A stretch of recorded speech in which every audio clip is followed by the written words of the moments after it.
Alors Anissé, la rentrée high-tech sera chargée parce qu'on murmure qu'un nouvel iPhone arrivera le 12 septembre du coup. Les concurrents multiplient les annonces pour créer une espèce de contre-buzz. Oui.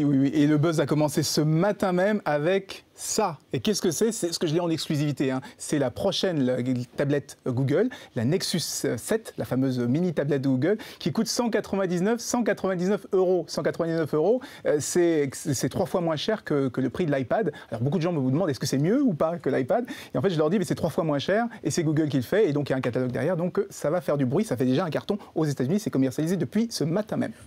À la fin de la semaine, on devrait avoir aussi une surprise, mais cette fois de Samsung. On a beaucoup parlé de la guerre entre les deux d'ailleurs. Oui, le concurrent Samsung qui a été fin de semaine dernière à 1 milliard d'euros parce qu'il a copié l'iPhone d'Apple. Il va montrer qu'il lui aussi s'est innové, qu'Apple n'a pas le monopole de l'innovation et va annoncer le nouveau remplaçant de ce produit. Qu'est-ce que c'est? C'est un mélange, c'est un ordinateur mutant, un téléphone mutant entre la tablette et le téléphone portable. C'est très gros, je vous mets un téléphone classique à côté, vous voyez la taille, il faut avoir des très gros doigts. Ça s'appelle le Galaxy Note 2. Il y a un petit stylo avec, donc c'est un concept un peu différent. On n'en sait pas grand-chose. On a eu des images de teaser avec Wim Wenders et on saura ça à l'IFA à Berlin en fin de semaine.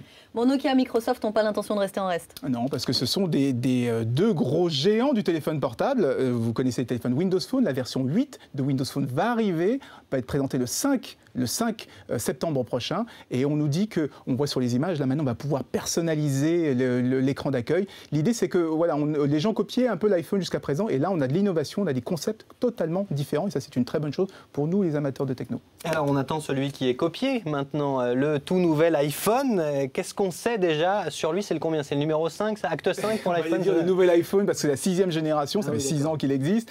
On ne sait rien sur cet appareil, on n'a que des rumeurs. Alors on recompose le puzzle parce qu'il y a des fabricants de pièces détachées qui ont essayé de le recomposer vous savez, directement chez eux. On ne sait pas, il aura un écran plus grand en principe, il devra avoir un processeur plus puissant, mais on saura tout ça et on vous dira tout ça le 12 septembre quand ça sera annoncé. Ouais, vous aurez peut-être des fuites avant, on suivra tout ça sur Culture Geek. Allez, on compte sur vous Anissé.